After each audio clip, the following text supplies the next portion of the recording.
So creepy. Just so weird.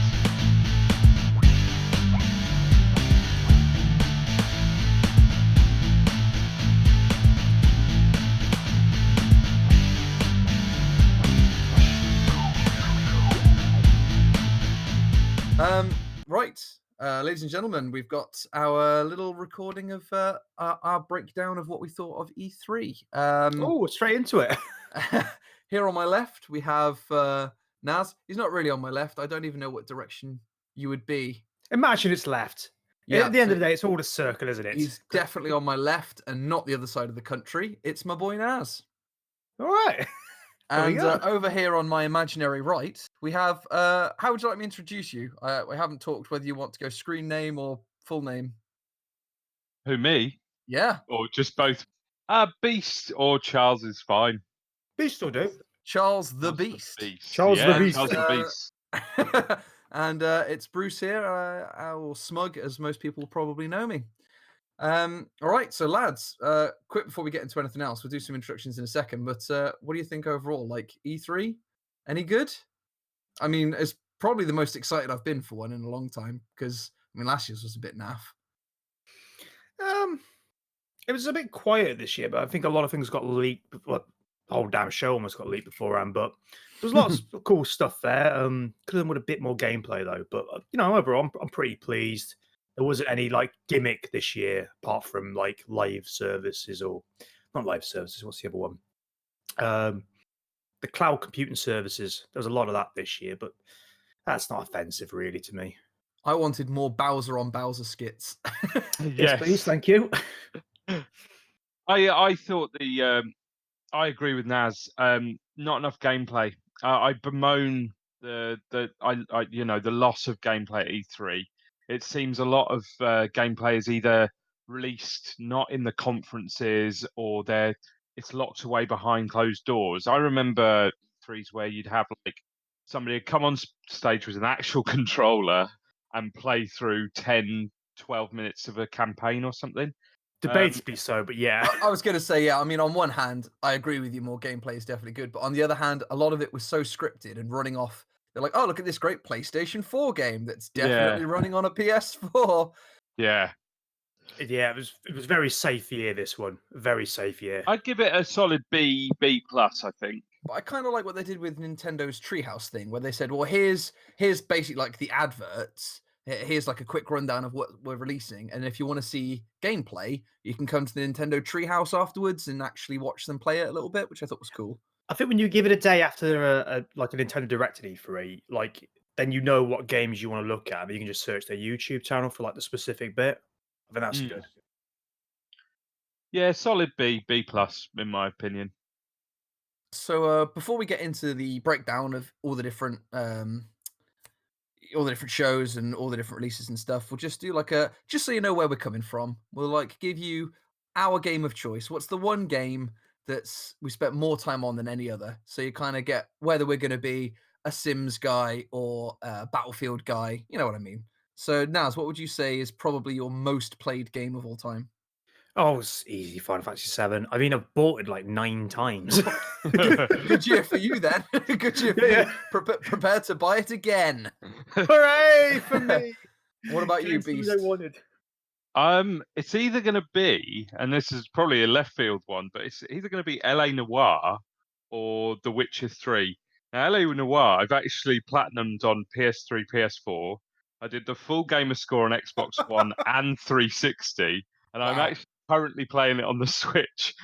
I was gonna say, is there That's much incredible. replayability in like a game where you solve a crime and then when you know who solved the crime, you probably don't need to do it again? But I mean, if it's got to have replayability if you've played it like 5 times through. I really like it. It's not anybody's favorite game, but for me, I really love it.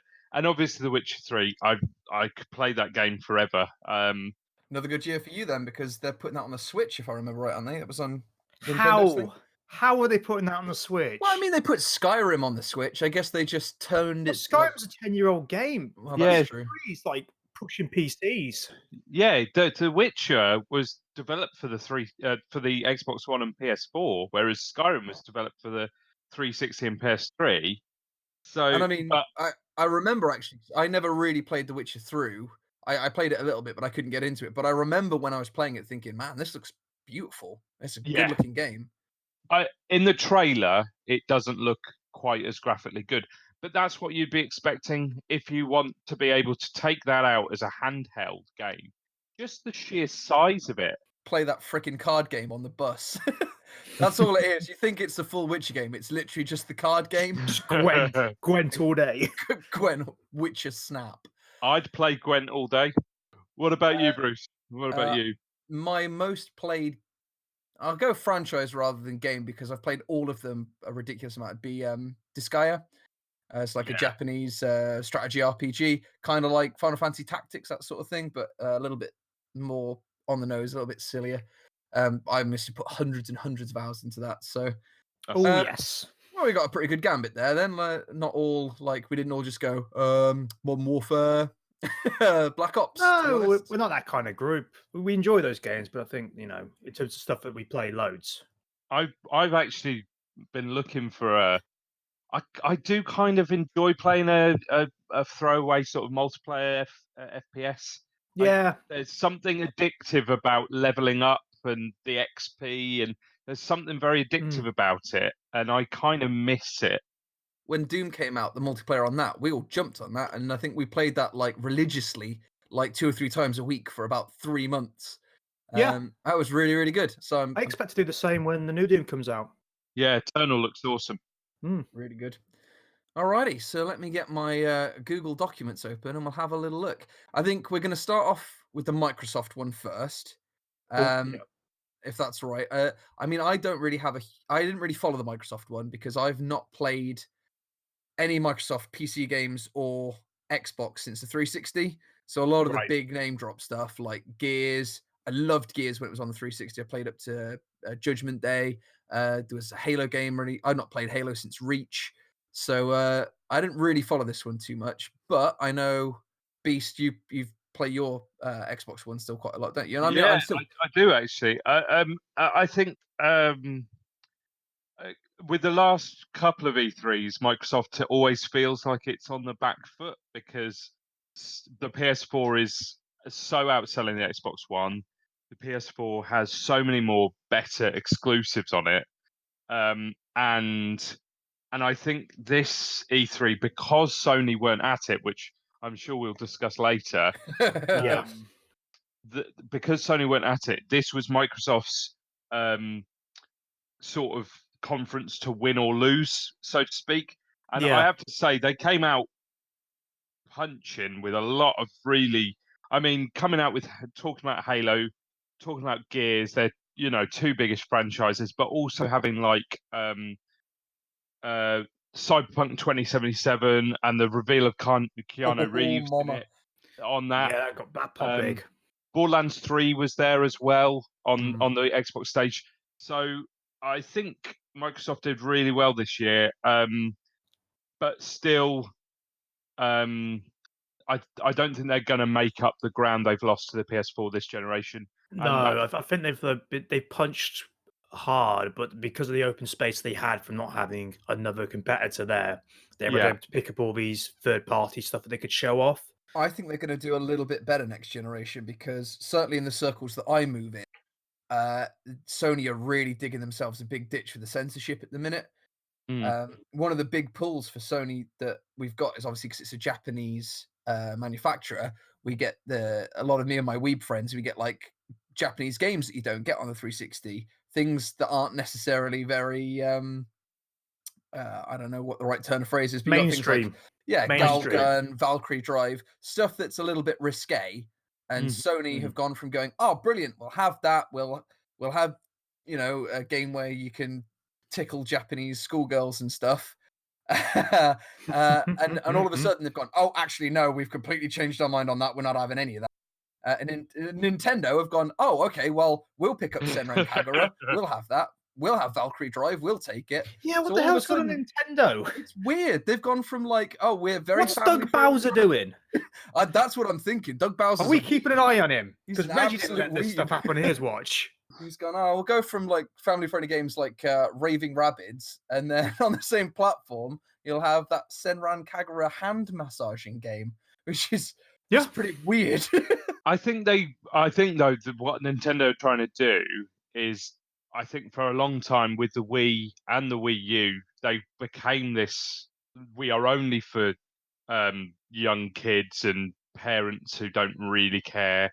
They just want to, throw some money at it and play a casual game. I think they're trying to sort of reclaim that maturer and more a hardcore audience. You would have never got a Wii U port of Doom. That would have never happened because we almost became a family brand. It was like, I don't know, Huggies or whatever. It was a Yeah. family brand. Yeah. Oh well, don't forget about Wii U Zombie. That's some pretty hardcore. Or Oh, no, you what was think- that? What was that game in black and white? It was really cool. It had John DiMaggio as the main guy Oh, with the that's chainsaw Mad World on farm. the Wii. Mad World. Oh, Yeah, Mad on the World, Wii. They got yeah. one of those So every console they- cycle. they did try really hard, but yeah, the Wii was too much of a it was Mm. definitely like the console you play with your grandma and the kids. Yeah. Definitely. But the most significant thing that came out of the Microsoft thing was just how easy accessible they're making their games now. Like they've got that Game Pass on PC now for their beta trialing. I think you Yeah. can sign up for it for about £1 or whatever, and you've got access to like 100 games on there. So it's very much they're trying their best to open themselves up on the rest of it, and it says a lot that they are going like, okay, we don't necessarily want you to just buy the games now. You can like rent them out from us for like a service, like a Blockbuster, if you will. It's like Gears 5's going to be on there. I believe the new Battletoads going to be on there. Halo Infinite's rumored to be on there, I think. Well, they announced with the Game Pass, any first party titles would be available day one on the Xbox Game Pass. So like when Crackdown came out this year and Forza Horizon last year. So with first party titles, they're just saying they're on the Game Pass from day one, which I think is phenomenal. So should we have just a quick look at the actual like moving parts of what was actually shown? So like Halo Infinite, did we all see the trailer for that? I didn't. I haven't actually caught any of the Microsoft stuff, which proves how little research I've done before jumping into a podcast about it. So I'll just review the trailer for that for you then, as a brief overview, and it's to help anybody else who hasn't seen it. So essentially, it starts off with a guy going in a Pelican. I think he's looking for something or whatever. It's quite emotional, the rest of it. Like he's missing his kid and whatever. Sad music. There is sad music. And then like he crashes at some point. He wipes away like the screen. Boom! There's Chief in space just floating about. And so he drags him in and all the rest of it and starts him back up again. And then it feels very much like the start of Halo 3. Like Starts him up like Yeah, a kind- lawnmower, just like it's kinda. It's got like two wires here, just like, oh please don't die if I try and do this. hot wiring Master Chief. But essentially, the story seems to take place after 5 and humanity's lost the Great War. And so like Chief's just like, no, he ain't. I'm getting back in there, boys. Get my gun. Rolls up his sleeve. And it feels very much like Halo 5, Halo 3. Like humanity's on the verge of defeat once again, and Chief comes back into it. They did try and tease like it was kind of like gameplay when they booted him up, so you could see like the classic HUD and stuff. Yeah. So it was a really nice crisp HUD as well. Got a lot of time for that HUD. It was because that was the other big announcement, which I think we forgot to say about, is obviously Project Scarlet, which is their next gen console, and they were saying, they weren't saying, they said that Halo Infinite was that the footage they showed was running on the Scarlet. To me, though, I didn't think it looked that much more impressive. In all honesty, I still think it looked impressive. I think it'll look more impressive when we saw it properly running, like frame rates and stuff, because that's the big thing Yeah. that's suiting of Scarlet. It's going to be like 120 frames, 4K displays, stuff like that. Mm. But no, it's a good tease, and it felt like it was going in the right direction. Where like 5 and 4 just kind of felt like we were trying to spear off of something else. Was this kind of trying like rein it back and go, okay, we're going to take it back to what you know and love. Yeah. Type of thing. The story for 4 and 5 has been weak.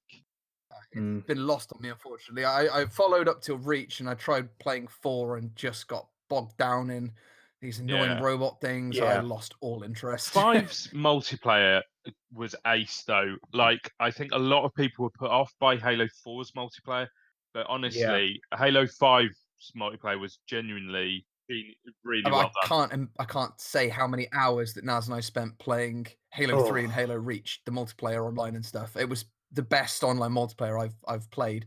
I've not quite caught that magic with anything I've played since, so I'd certainly be interested. I'll probably maybe pick it up on the Yeah. PC rather than Yeah. getting Project Scarlet, because I think that's the way I'm going to go. Is rather than investing in the next generation, I'm just going to get a Yeah, really yeah. good gaming PC.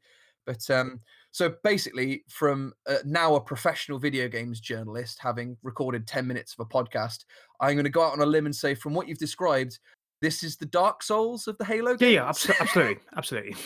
So next up, Gears 5. Gears 5's Looks an cool. interesting one. Uh, It's an interesting beast, that one. So it got a release date. I believe it's later on this year, September. September. It's a week. Is it a week before Gears? Yeah, it's September. Not a week before Gears. A week before Borderlands. Borderlands. it releases a week before itself. 10th September. 10th September. Yeah. They didn't show any gameplay off, and they have a tie-in with the Terminator. I think it's going to be all right. I'm hoping it goes back to like the creeping horror of the first couple games, because I Yeah. played 4 and it's fine. It's Yeah. just, particularly the end. The end gets a bit mad. I know a lot of people are like, oh, they've brought Marcus Phoenix back again. But to me, Marcus Phoenix Yeah. is Gears of War.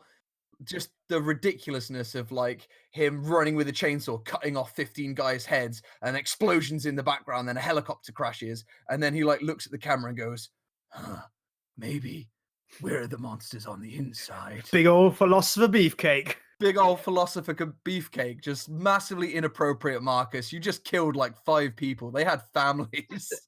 It's a small thing though. Just to finish with the Gears 5 thing. Anybody find it weird that it is officially called Gears 5? It's not Gears of War 5. It is now Gears 5. Didn't they I call don't know. Gears 4 Gears 4? No, it was still Gears of War But 4. That's But weird. for whatever reason, they've dropped the of War, and it's now just.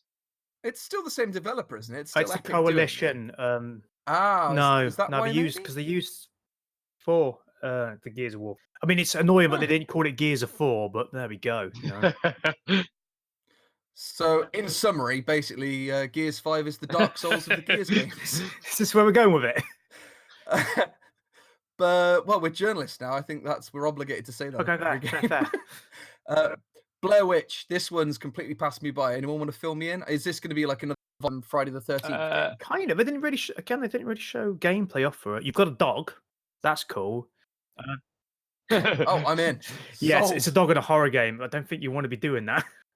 But no, it seems to be like a sort of horror type thing. Initially, I thought it was going to be like an Outlast game. I didn't even realize it was like a tie into Blair Witch until they it's like a straw doll that they pick up. The main character does in the game that has the Blair Witch symbology on there.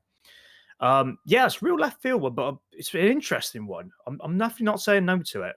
Do you know who's developing it? Because I believe it's the guys who did, I want to say, Dead by Daylight. Oh, okay, that's cool. So they've got horror background and stuff like that. They've got so. sort of experience in this field, so Yeah. to speak. Dead by Daylight. I always get these 2 games confused. Is that the one that was like a spin-off of the David Cage game where you had all the teenagers on No, Stone that's- Mountain? No, that Until was Dawn. Until Dawn. Yeah. Until Dawn. Okay, Yeah. I always get Until Dawn and Dead by the Dead by Daylight's the one with all the different horror That's the one. Yeah. rip-offs. Okay, cool. Yeah, okay, so I figured that's probably what it would be. When I saw like Blair Witch, I figured it would be that kind of running through the woods, one is trying to kill lots of other people, multiplayer sort of thing. It looks Yeah. interesting, Okay. but until I've seen some gameplay, you can't really comment on it.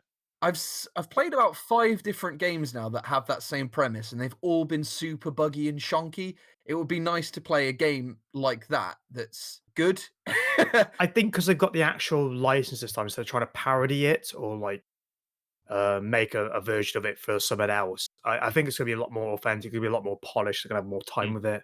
Yeah, they want to really, really make like a proper Dark Souls of the whole thing. Yeah, of course. Lego Star Wars. I love all the Lego games. I've played pretty much all of them through. Harry Potter, Avengers, Indiana Jones. Even that was quite fun. Yeah. Um, Do you know about this particular version, either of you? Isn't it? It's just it's a collection of the previous. No, they're rebuilding What it. fully? So it, kind of, yeah. I don't, not sure if it's fully, but it's not a case of like we have the original like 6 or so, and then we're just adding another one on the end. That they're redoing it That's all. cool. So that's really cool and interesting that they're doing that. Next year for the 9th, or is it this year What the? that the This- 9th Star Wars is Oh, out? this it's this Christmas, Christmas. isn't it? Is it this Yeah. Christmas? I wonder if it'd be out for then. I would. If they're doing that, I thought they'd like it to be, but I'm not sure. I mean, I it don't can't be think they give a that. date on it. It could be way off base, but it can't be that hard to build if they've already got like a core game premise and story to work off, and like all the graphics and stuff. Everything's already built because they use basically the same software and stuff for all the Yeah. Lego games. So I can't imagine they'd have that much to do on. Yeah. But no, I'm not interested. Like, it's a Lego game. It'll be good. Yeah, It'll just be games are always baseline fun good. for multiplayer, if nothing else. Just like you want to spend like a lazy afternoon just playing a bit of couch co-op. Yeah. So what yeah, about definitely. Battletoads? Because everybody knows Battletoads from Battletoads. But I love the Battletoad from Battletoads. He's my great. My favorite of the Battletoads was Battletoad. The actual names of the Battletoads are like Zit and Rash. It's just like, ugh, that's a Gross. horrible thought.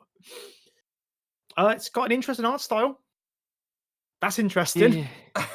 Did not see it go that way. At a loss of things to talk about with Battletoads. I don't really understand the reverence for Battletoads. I really don't. It was hard, mate. Yeah. Well, I don't think that the only reason anybody knows what Battletoads is in this day and age is because of the whole go into GameStop and ask for Battletoads meme thing that was going around on like 4chan back in 2007, something Yeah. like that. It was like the funny thing to do is to go to a GameStop and ask them for Battletoads and watch the clerks get all flustered looking for a game that's not been released for 20 years. Because it's not. Is it Rare developing it? So it was Rare originally, wasn't it? Yeah. Ooh. You raise a very good question there. I'm going to have a quick check of it while you do a bit of background patter to fill. Yeah, Full of it is space. Rare. I just quickly googled it myself. Oh, your internet's faster than mine. I don't know whether they're doing it this time. Are they? I don't know. No, it's I'd have thought it's so. been developed by Delilah Studios. That's Oh, there's a name you can hang it quality is on to feature 3-player couch co-op. because of the free toads. Why not add a fourth? 3 is an odd Yeah. number. What a weird choice. Because you have to add in the lady toad. You got 3 already. You have to add in a fourth toad. Should be called, I don't know, Weeping Sores or something. I don't know. Ah, that's grim. Moving swiftly on to Age of Empires 2, the definitive edition. Is there anyone that doesn't already own Age of Empires? Or Yeah, Age but this of is the Empires 2? definitive edition. Yeah, but what's This the is the difference? this is the game that people wanted when they first announced they were doing a remastered version. Because it was like last year at E3, it was just like the PC game show, I believe. And it's just like, and it's coming, here it is. So, it's a new Age of Empires, or the remastered 2. It's one remastered. The worst one. Everybody hates it. Everybody who loves Age of Empires hates Age of Empires 1. I was speaking to mine and Bruce, his mutual friend Dave, at the time. And the elation of him thinking it was going to be a new game to they remastered the first one. It's just like, oh fucking hell. Poor Dave. He rose so far high and then fell so far low. See, I'm really excited about this because I played a lot of Age of Empires when I was younger. But where's Age of Empires 4? If there must be enough interest to do a definitive edition, not only of the first one, which as we agree is the worst one, and the second. And are they not re-releasing or doing something with Age of Mythology as well? I can't remember. I imagine so. The only thing I know about Age of Mythology is that you have I have a mate who has a collection of it, and he says that's his retirement fund, and I laugh because it ain't going to get higher than 10 quid ever. But where's Age of Empires 4? Why not? Well, if they've done one, if they did one last year and 2 this year, maybe in 2 years' time you'll get 4. Yeah. I like that. I like that as an idea. But yeah, excited for that. Excited for that one. Yeah. Next up on the Microsoft conference, we had Wasteland 3. I don't know what that is. It's a top-down CRPG, that's computer RPG, which essentially is just like your Baldur's Gate type. Yeah. Oh, we should talk about Baldur's Gate actually for a second, Oh, because that they're doing Baldur's Gate trailer 3. looks so good. Mind Genuinely Flayer. made me feel uncomfortable. Oh. So gross. Hmm. Yeah, super stoked for that. Big fan of Yeah. the D&D RPGs. And the first and second Baldur Gates as well. They're masterpieces of the form, surely. I mean, They're Absolutely. BioWare, was it? That did those? I'm sure it will run off the same engine. I mean, they're not making this one, don't get me wrong. I think Google Stadia's doing it or whatever. It was like being exclusive to them. But really? it wouldn't surprise me if it was done by yeah, it was done by BioWare. Yeah, I would feel it would look like it would have been a bigger announcement if the third one was still being done by BioWare. Because Yeah, for that one would be thing, it would have been on seismic. it surely would have been on the EA stage, and it wasn't. Yeah, there was very little that was on the EA stage though. I'd be wasn't there? surprised if BioWare are going to get to do anything these days because EA sort of bought them and then went, "What's that thing you're really good at?" "Oh, we're really good at doing RPGs." "Okay, well, we're going to make you do everything that isn't RPGs and then sack you all when they turn out to be crap." Yeah, we'll get onto that in a bit. Moving swiftly on, Microsoft Flight Simulator, truly the Dark Souls of flight simulators. Next, Absolutely is. Minecraft Dungeons. I mean, it's been It's cool they're doing something new with 10 Minecraft. years since the original Minecraft launch. I'm happy. I still dip my Easily. toe. No, it is. It's 10 years. I think last month. Oh, cool.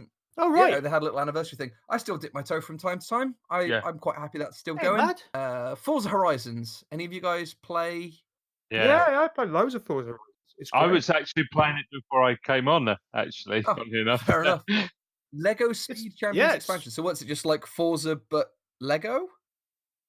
Yeah, pretty Yeah. much. Like so Forza Horizon 4 is it's a driving game, but it's not the arseholey kind of Forza Motorsport one where it's just like you can fine tune every little bit.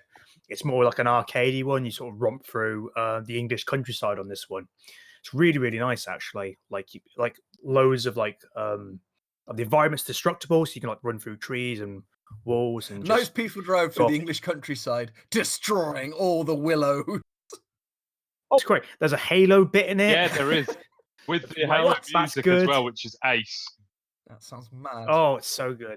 So good. The expansion, because in Forza Horizon 3 they did a Hot Wheels expansion with like the proper sort of somersault tracks and all that sort of thing. Oh, like the big orange rubbery roads. Yeah. And cool. And this is just, it's sort of half of the world is overlaid with bricks and the rest is still the real world.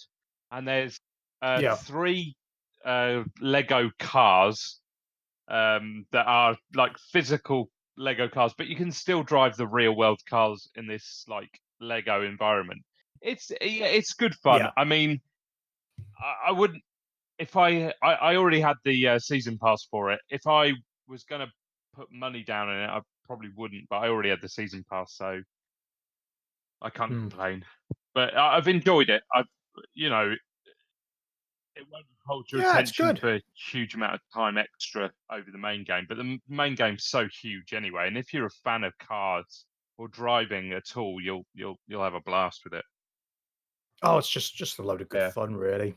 Like the online stuff as well. It's just really good fun as well. So Definitely. no, it's just a nice little marriage that is between two quite popular things. Okay, so Microsoft, all in all, seems like a pretty positive thing. A lot of games people are looking forward to, and then some also things like Microsoft Flight Simulator. Just one more to cap things off. The developer Double Fine. Oh yeah. They're now owned by Microsoft, which is it's another move for them to actually acquire some studios that can develop games for the next. But yeah, that looks good. That's a good move for them. They're a company that's almost constantly on the verge of bankruptcy, so having a publisher is going to help them out massively. It's really weird though because they're good. They do really good stuff, They do It's really so good weird stuff. that It's just a case of yeah. the business management may not be Well, that's there. true. Tim Schafer is a lovely man, but he may not have the best business acumen, if you will. Don't sue us. and They need the money by the sound of it. and then just to round things off, the Outer Worlds was shown. That actually did have gameplay. It looks like a good Fallout game. And considering that's Bethesda putting most of their effort into making a bad Fallout game into a good Fallout game, and then this one just looks like it's a good game out the gate, I'm into it, really into it. Not into it being on the Epic Store though, so I'm glad that it's like spreading itself on Xbox as well. I'd give Microsoft a solid B. I mean, as Yeah. I said earlier, not they didn't. They had every opportunity to sort of steal the show, and in certain respects they did. I think with Cyberpunk 2077 and having Keanu Reeves coming out on the stage, that was their big moment, I think. And the announcement of Project Scarlet, which we all knew was coming, that they were going to be working on next gen console, probably win the show by default, just Because there was no one else there.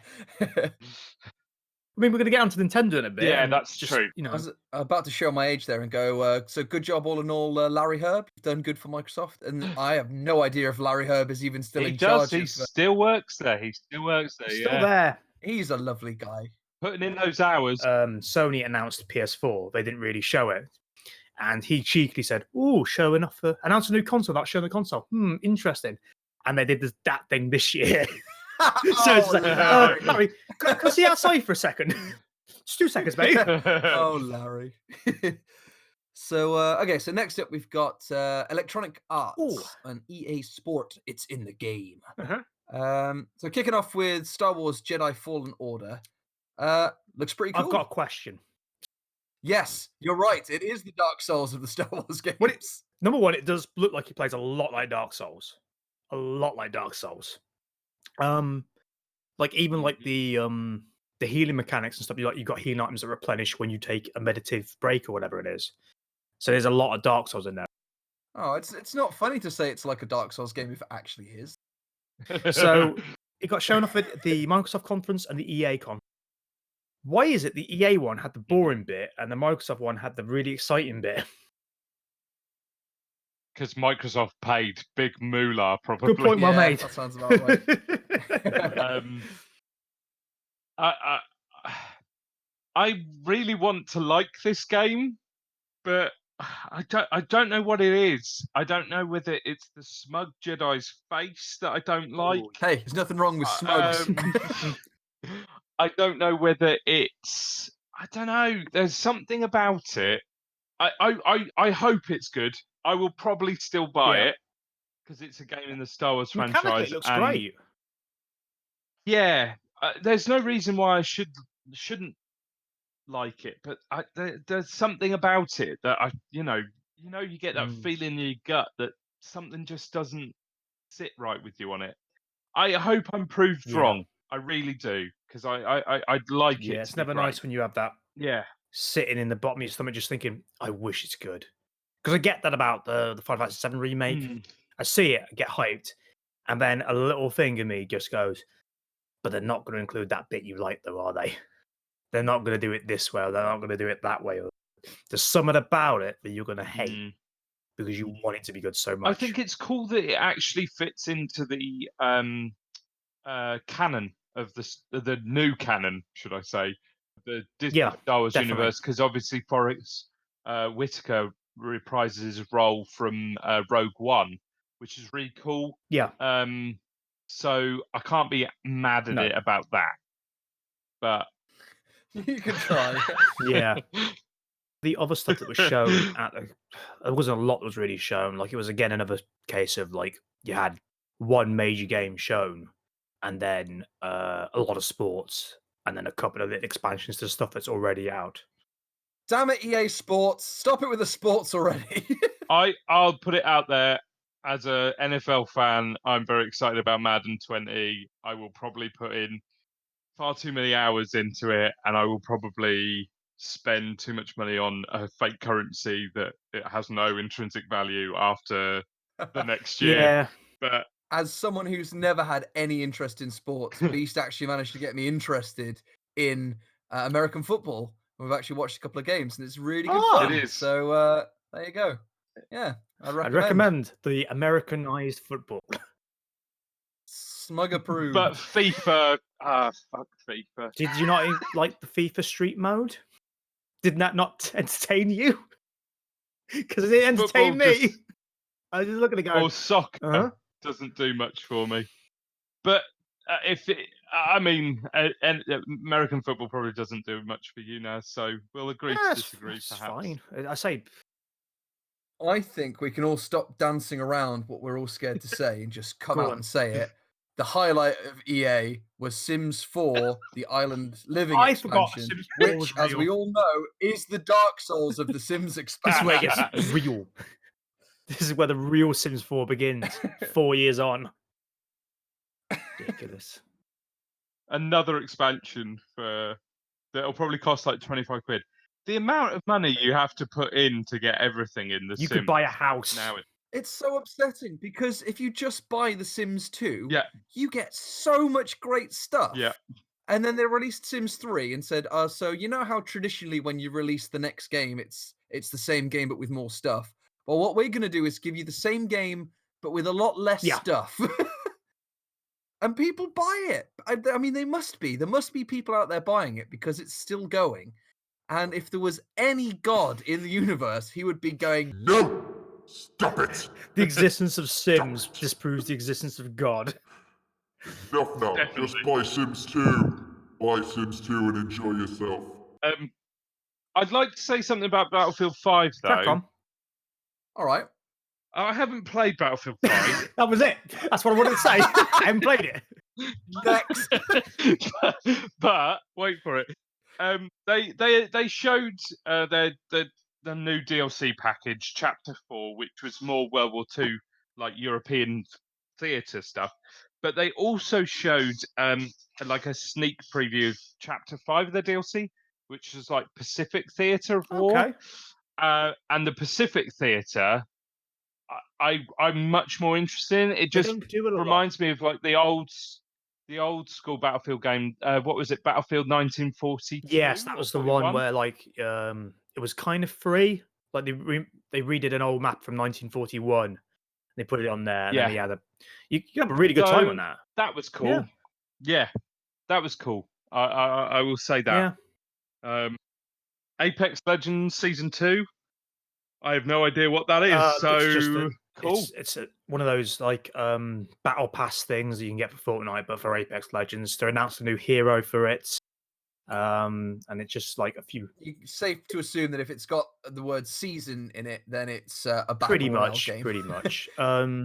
Is Apex Legends the one that's a battle royale, but you also have different characters like an Overwatch? Yes, Is that that's one? right.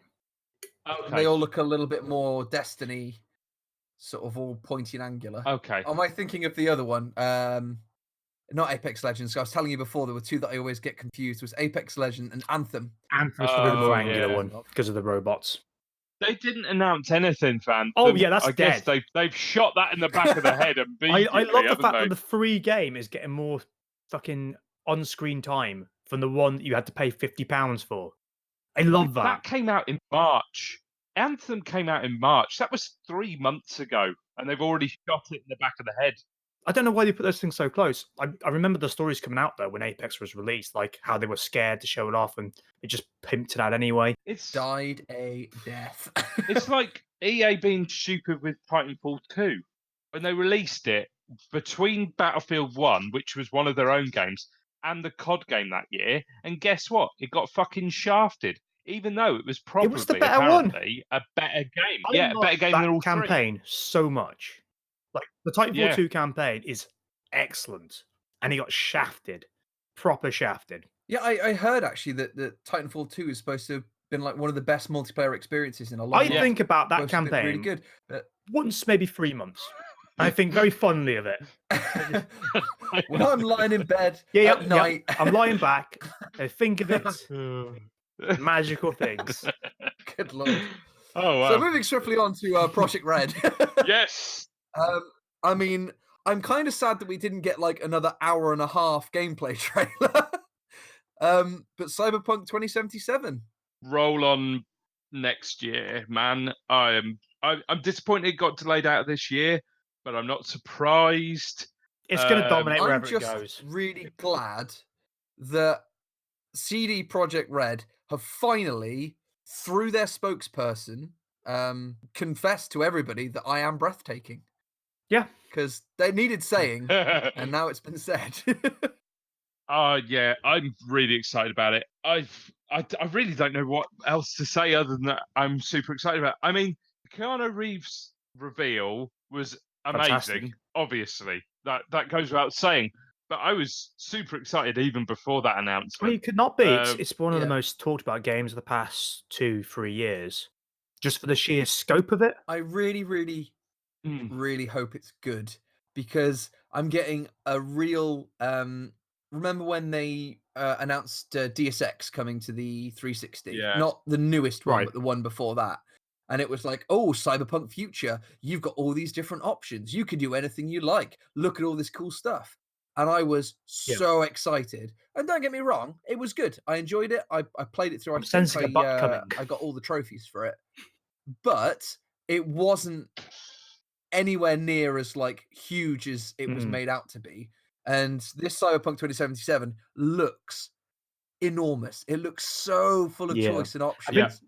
But we've only seen a very, very guided walkthrough, and I'm very worried about getting my hopes up like I was for Deus Ex, for them to go, actually, it's sort of kind of pretty linear, and the boss fights. I think that one thing you can hang off your head with CD Projekt Red games is that, and this happened with The Witcher 2 and The Witcher 3, that the games only get better as they go over time. So you can map it in like The Witcher 2 trailers of how that game starts looking better and playing better as it goes along.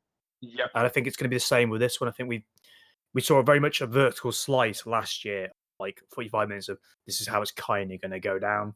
And there may not be as much branches perhaps you may want, but there will be enough there to give you scope to feel like you shaped your own adventure.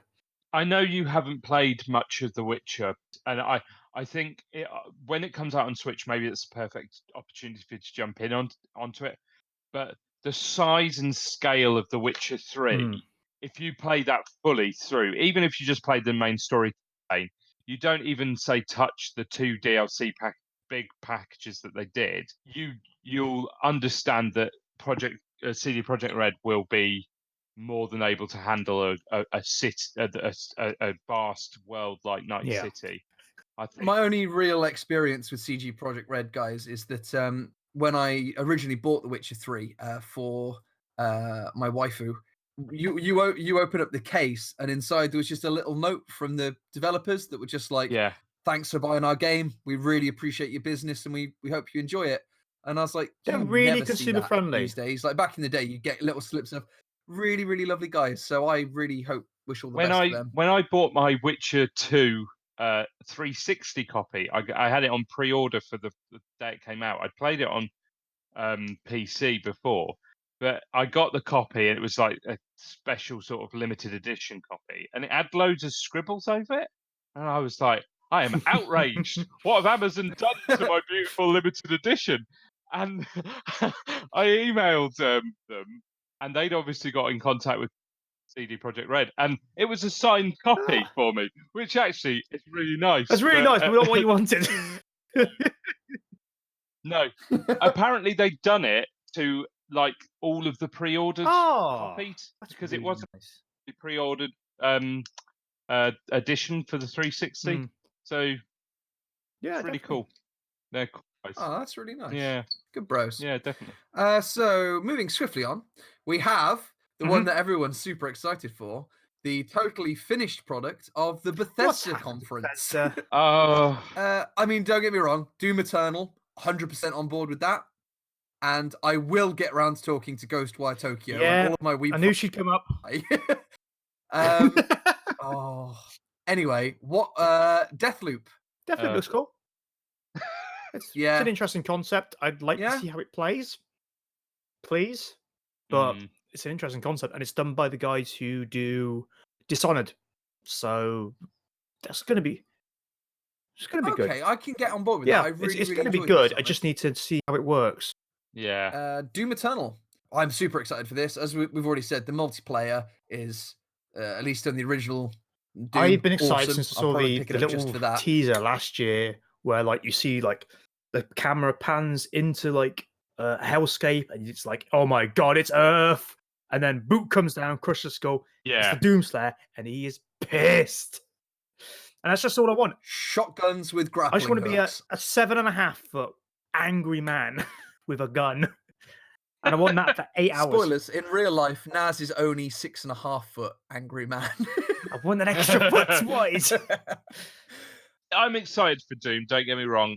I don't know. I think it's the problem is now, the last couple of years, I feel so burned by Bethesda that it's Like, going to take how them can they a screw it lot. up? I'll be fair with you though, the id games that come out of it, so like Doom games, Wolfenstein, Quake Champions to a lesser extent, in fact, to a much, much lesser extent, but anything that's done by id or Arcane or any studio that isn't Bethesda directly normally is pretty good. So Yeah. Don't get me wrong. I'll certainly yeah. buy it. I But genuinely think that game will the, be good. I don't know.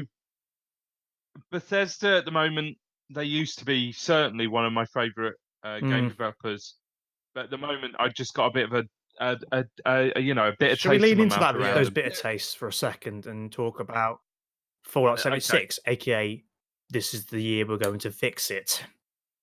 I can't believe they have the balls to go to E3 with any kind of Fallout 76 product. I can't believe Todd Howard's got the balls to stand up on stage and go, "Oh, we've heard your concerns. Oh, weren't you all angry? Ha ha ha." It's like, fuck off, Todd.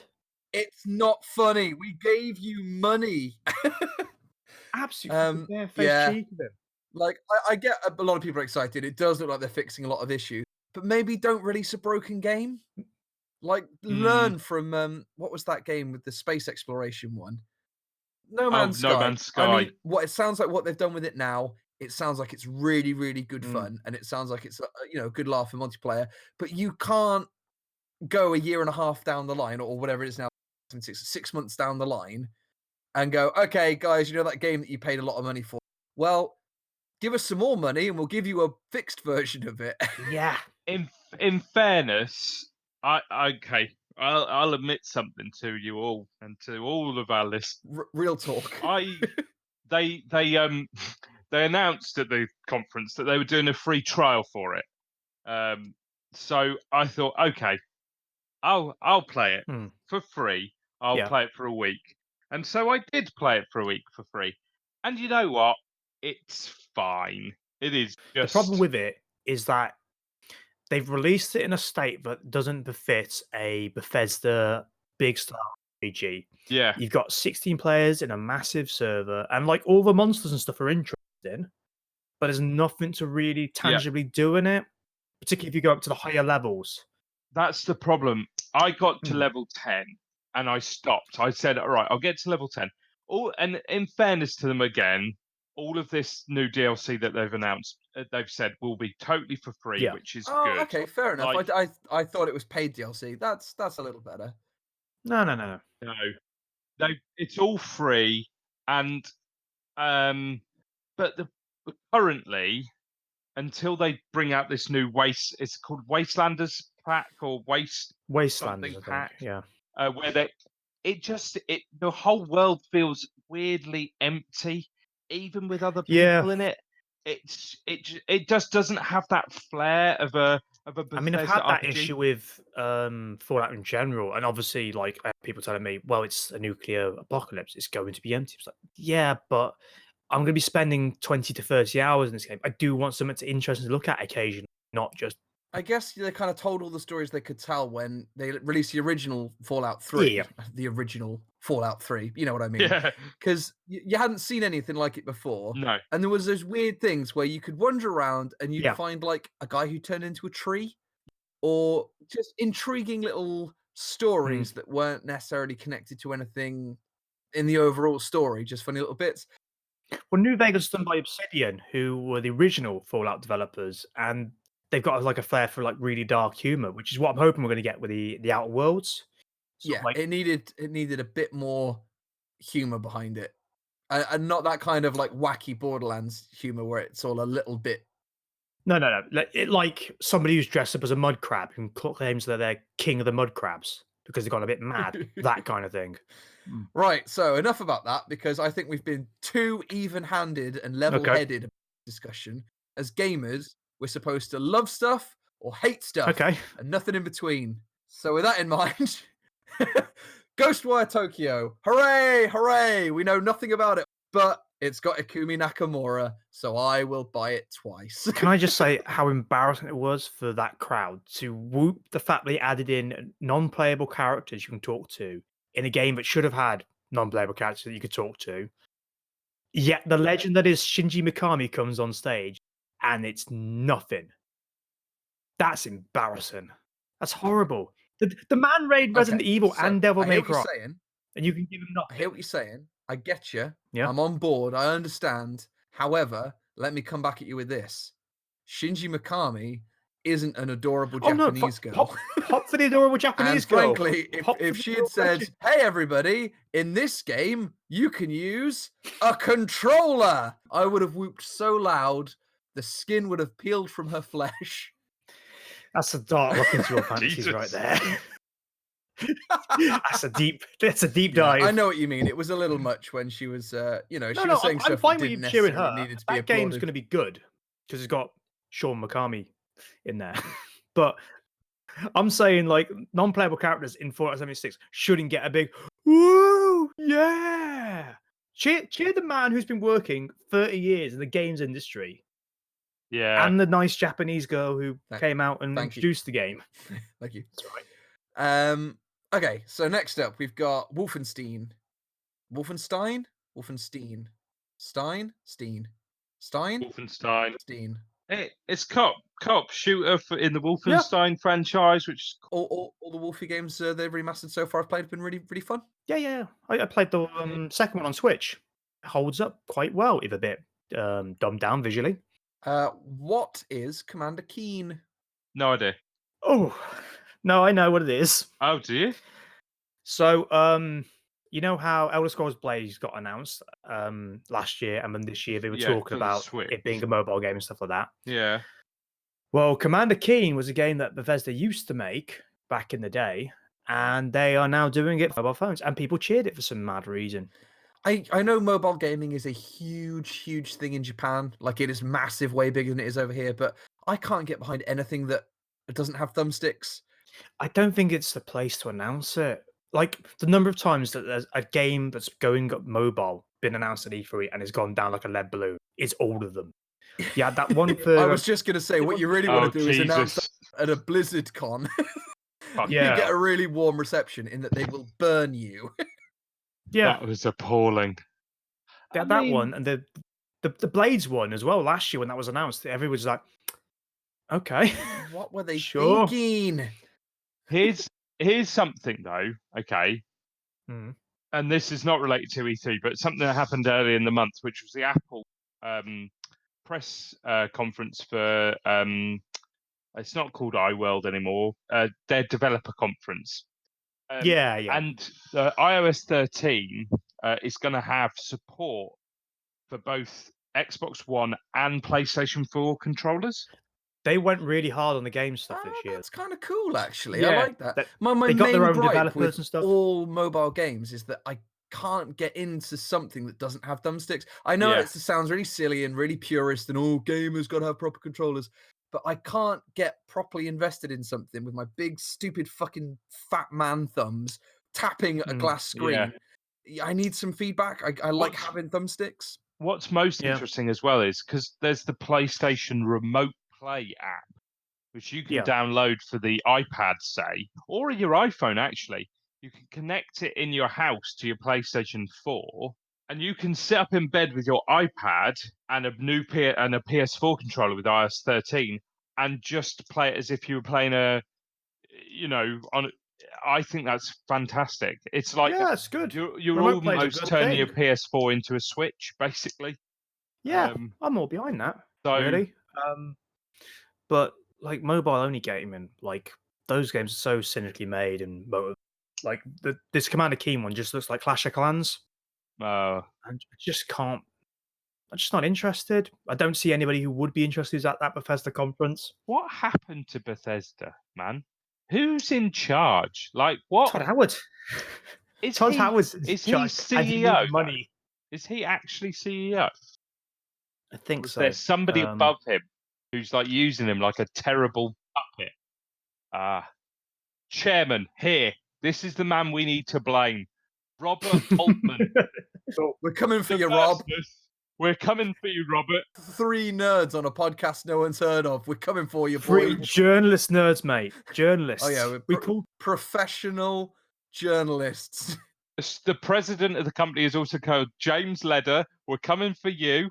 And the CFO, who's Is this doxing? We the- doxed them. who's the chief financial officer, who's probably the most to blame, Cindy Callan. We're coming for you, Cindy. Not in a We weird- got you. We got you right where we want you. That's the end of this podcast. Thanks for joining. Right, so moving swiftly on, Yeah, something that I'm sure Naz is quite excited for. Square Enix. We'll start off with the big one. Final Fantasy VIII remastered. no, sorry. No, Final it's Fantasy genuinely. Final Fantasy VII. Final Fantasy VII remake. Yeah, so remake is different from remastered. It looks very different. Plays very different. They had a lot on that but it's So they're kind of doing the Resident Evil thing where it's like based in the same game, but like it doesn't follow the same beats. yeah. So I imagine there'll be overall story beats, but I think the bits like cross-dressing as a woman and your success and ability to do that really well will result in you getting to go to a bed with a fat, overweight old man. That was my I favorite. don't think they're going to include that bit. It's genuinely one of my favorite parts because you have to work at like getting it all right. You have to try and guess what the right dress is, get the right wig. You've got to get the perfume, possibly get some underpants as well. If you get all those things correctly, it's like an hour's worth of gameplay just trying to work out how to just do this one thing for like a bit of dialogue. It's wicked. Yeah, I'm really like the look of the combat in it. It's very Kingdom Hearts, Final Fantasy 15 style, but with like that extra tactical edge to it, so you can actually use magic and not feel guilty about it. No, I'm really, really interested to see what the interpretation is going to be like, and it's all going to be Midgar, just like the first like third of the game. It's just going to be good. Hopefully, it's going to be good. What are the chances of this coming out and it actually being good and actually being well received? About 50%. We all know what happens to games that are like 10 years in development and have gone through 3 different developers. Yeah. It surprised me how soon it's coming out. It's 20th of March, I believe. How soon? It was announced like 10 years ago. Yeah, but last year they said they were rebuilding it from the ground up. What was I meant to think there? They were definitely lying because you can't rebuild the game from the ground up in a year. Like... No. They were definitely telling porkies there. They've reused some assets or So something. here's a thought. Mhm. So in my very, very limited experience, because I only played Final Fantasy VII once about 10, 12 years ago, and I got about 3 discs deep, so pretty good. In my experience, the only reason I can think of that Final Fantasy is so popular a game is because, and spoilers here, sort of, Ares dies. She what? Now, in this day and age, everybody knows Ares dies. People who don't know what Final Fantasy VII is know that Ares dies. Stop and I saying guess, it. like, Stop making it true. when it came out, like 15 years ago or whatever, there was no internet. You'd play through the game, you'd invest all the hours, you'd give her all the good gear, you'd level her up, and you'd lose her. That you'd really remember that. That would really affect you. You'd think, I put so much hours, I really didn't see that happening. And I think that's why it's remembered so well, because it's left something in your memory that's made you think, oh, I really remember that. That really stuck with me. But if everybody already knows that, what's this going to have that's going to stick with people? It needs a moment or like like some like interesting, massive new boss fight. It needs something new added in there. What I'm hoping is that they use like all of Midgar this time because there's like 8 sectors to that entire city, and you only go to maybe 3 of them, and just like the slum level. I want to be able to like explore that entire city. It's something I've really wanted since playing that game because even though it's only about 8 to 10 hours long, that opening bit, it feels like you're there forever in that town. And I always wanted to just explore more of it.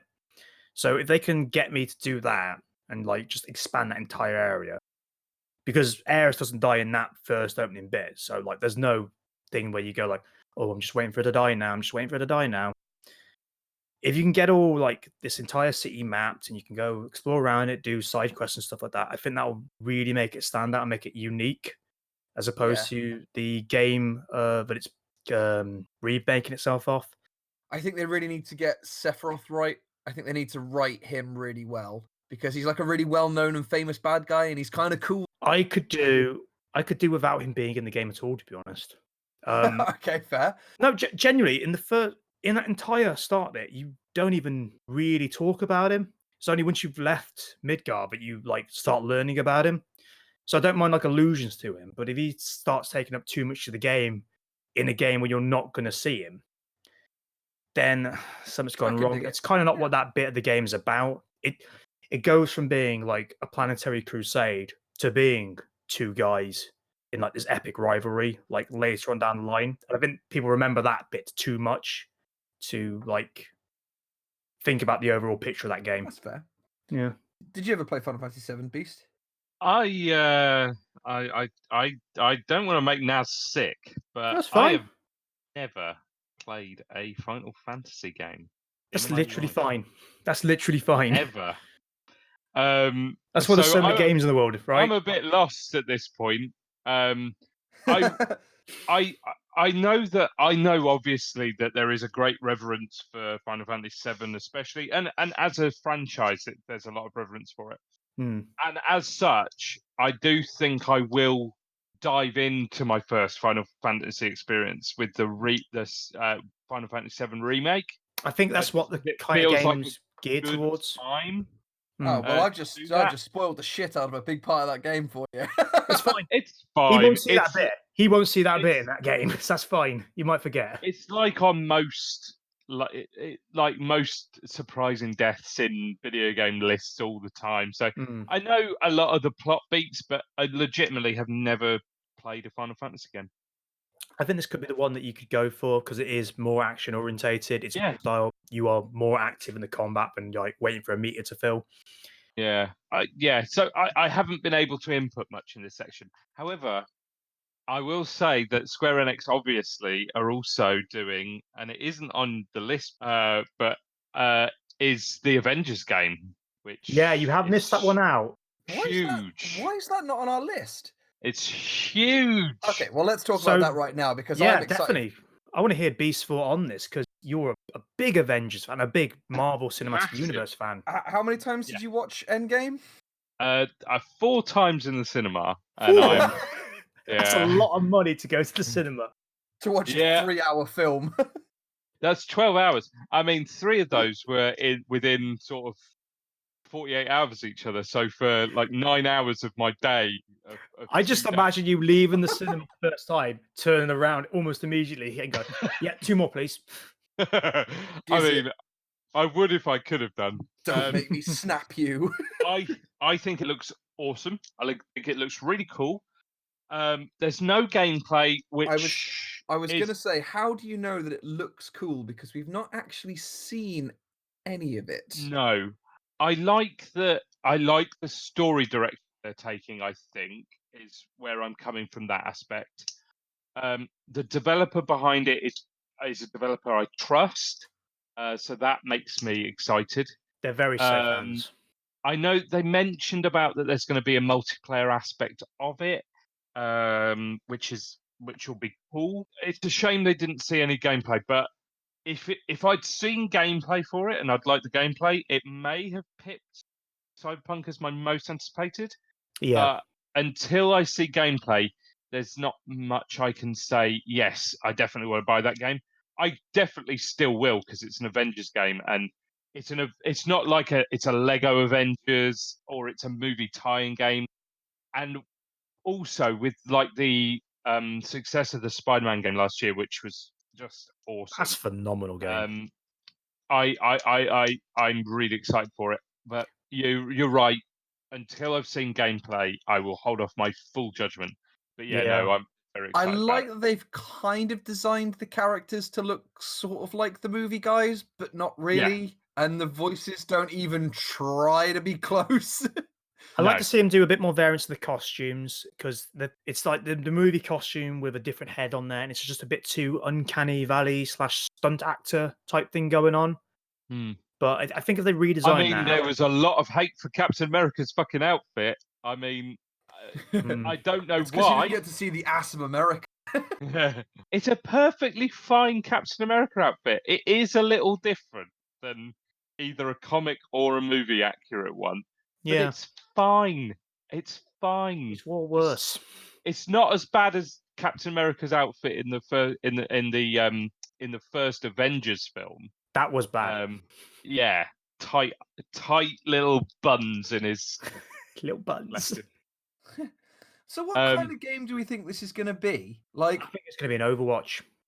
I think it's going to be like you can play it like single player or multiplayer or whatever, but it's going to be like an Overwatch thing. So you go in, you get like a team of 4 or whatever. You get to pick your character, and you've all got abilities that can complement each other. Oh, I'd play that. That sounds really cool. I think that's what it's going to be. I think not it sure. might be third person though. Possibly. It's hard to tell. A lot of stuff we saw was third person, and if you're going to have costumed heroes, you want to see the costumes. Yeah, but you'd say this. People say the same thing about Overwatch. I mean, the amount of money some people spend in the loot boxes to get costumes for their characters that they play in first person. I'm not knocking it. I also haven't spent money, but I spend a lot of time unlocking loot boxes and stuff in Overwatch to make Diva look as adorable as possible. But then I'll go in and play first person. I say, but you get to emote in that game, and I don't think you'd be emoting in this Avengers game. So it's probably going to be more important to have it in third person so you can see the character. I'm looking forward to it, but I'm looking forward to some gameplay. It's Crystal Dynamics who are making it, who did all of the new Tomb Raider games, the Rise of the Tomb Raider. And they play really well, and they're awesome, really good, fun games. So I'm looking forward to it. Yeah, okay. And the story of the Avengers falling apart and like failing, that's always a good story you can get your teeth into. Definitely. So we'll start moving on a little bit of a quicker pace, starting to run out of time a bit. We've still got a lot to cover, so we'll skip a few of these that we don't necessarily need to cover. War of Visions and Romance. The rest of the Square Conference, basically, yeah. Pretty much. A brief shout out to Dragon Quest. We're definitely not trying to be Minecraft Builders 2. How has that got a sequel? I don't know anyone that's played Dragon Quest Builders because Minecraft is cheaper. I don't know. Maybe it's sold well in Japan. They love GQ. That's exactly what will have happened. It'll have sold well in Japan. I bet they haven't done a national holiday for this one, though. You better believe it. Final Fantasy Crystal Chronicles, is that just a remake of the one that was on the GameCube? Because I loved that. Yes. Awesome. I'm totally on board with that. I really, really enjoyed. Yes. Indeed. Final Fantasy 8, probably not a huge amount to say on that. 8 was all right. It wasn't my favorite combat system. I didn't really like the magic leveling up thing on that, but the story was pretty good. Again, I got only about 2 discs deep, so I barely like cracked the shell of it. It's a good looking remaster. Looks a lot sharper and all the rest of it. Yeah, they found the code. Well done. Bravo. Very good. Ubisoft.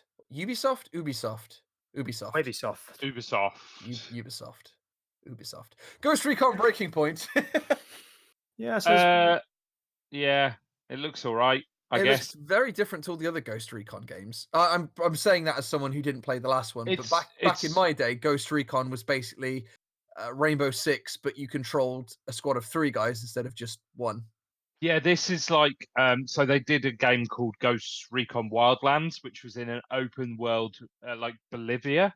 Are you telling me Ubisoft make open world games? Yeah. Get out of town. I believe you even went to the top of a tower and it revealed the area around you. Did you leap off to the sound of an eagle screeching into a bale of hay? Unfortunately, not. I think you probably parachuted off or something, but I didn't Something actually more play it. manly. It's got John Bernthal in it, which is cool. He came out on stage with a dog. Yeah, which was never fully explained, but that's fine. Is he blind? He just isn't told anybody.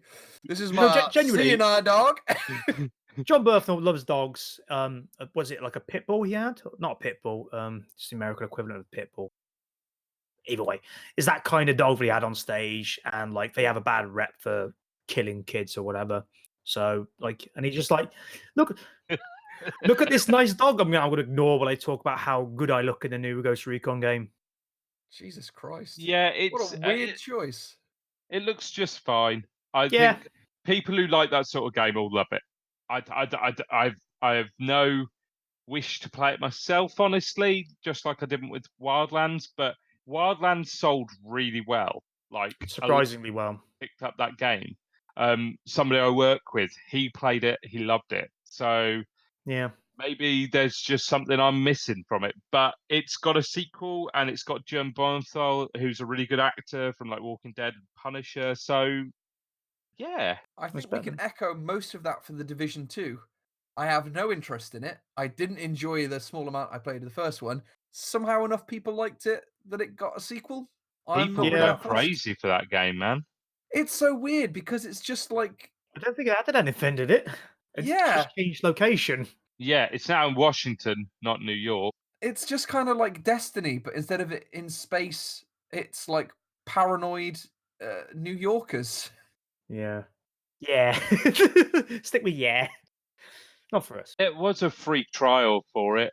But I didn't play that free trial, so I played the alpha and the beta of the first one, and didn't enjoy it at all. For Honor, I know you guys have played For Honor. I never actually got a chance to play it, but I know a lot of the people we normally play online with, a lot of those guys really, really liked For Honor. I liked it, but some of the DLC, no, not some.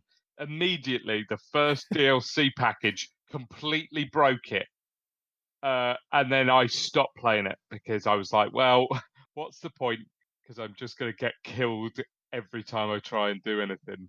Kind of like what they did with Rainbow Six Siege. They go, okay, well, you can buy the game and you get these 10 guys who are kind of all right, but if you spend another $15, you get this guy who's even better. And then next month, this guy is even better. And it just goes on and on. Yeah. Shall we move on to Watch Dogs?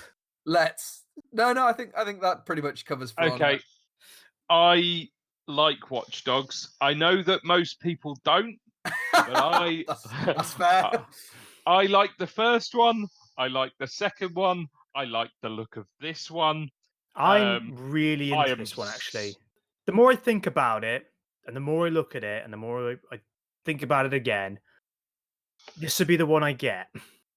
I played one, wasn't overly enamored with it. Same here. Played the first one, it was okay. Never played the second. Second one I hear was a very, very good sequel. I just wasn't in for that one for whatever reason.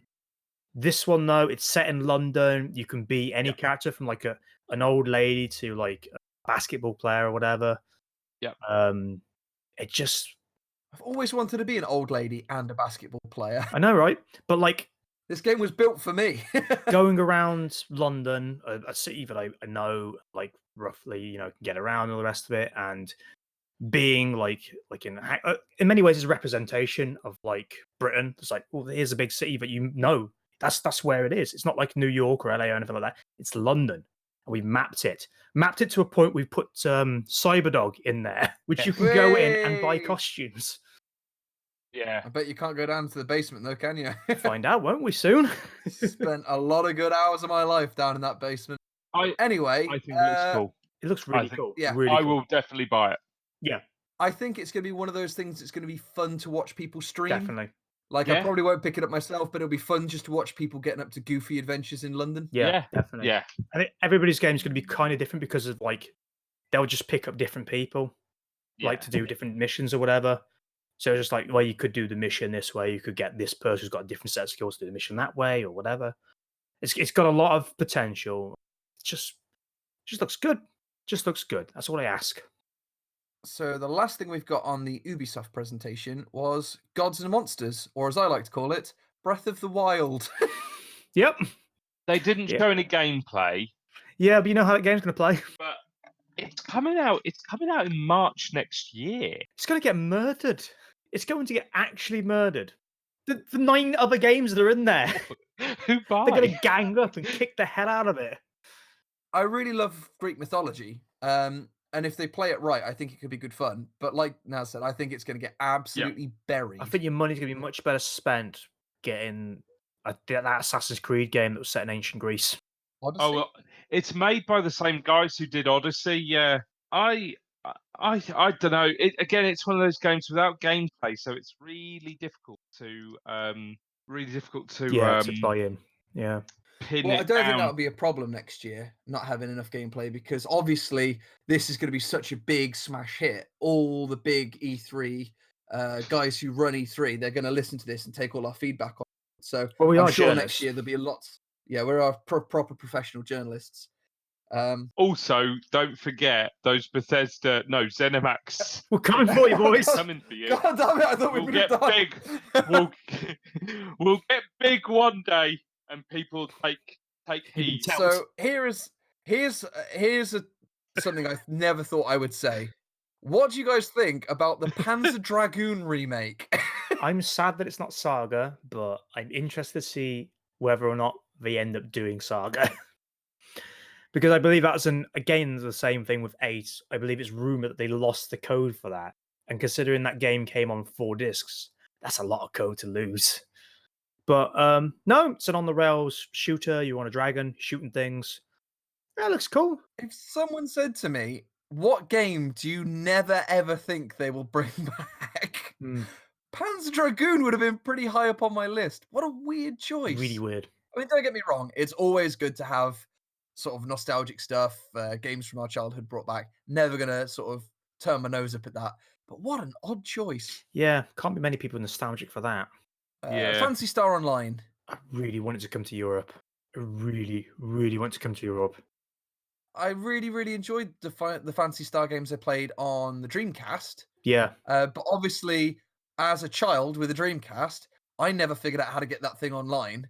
So, and Fantasy Star Online surprisingly works best when it's connected to the internet. So I never really got the full experience. Absolutely huge in Japan as well, isn't I it? would love it to come over here and have like a proper big MMO experience. And that's someone who's put a stupid amount of my life into World of Warcraft. I really enjoyed Warcraft, but I never felt I got like that real. If you've ever read like the manga .hack, I always felt like as a kid that's what an online MMO should be like, and I've never had that experience. And I think that's probably what Phantasy Star would give you. Yeah. I miss World of Warcraft. There's so many days when I think, do you know what? I'd rather be at home playing World of Warcraft. I'll get you a t-shirt that says I'd rather be in Azeroth. I'm not going to get into it. I failed my first year of university. But World of Warcraft, it sank my entire life. But look at you now, games journalist. Professional games journalist.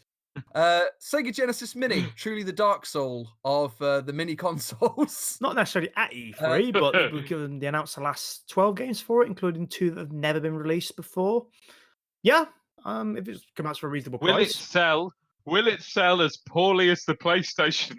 No, because it's game people actually want to play on it. Who thought that would sell for £100?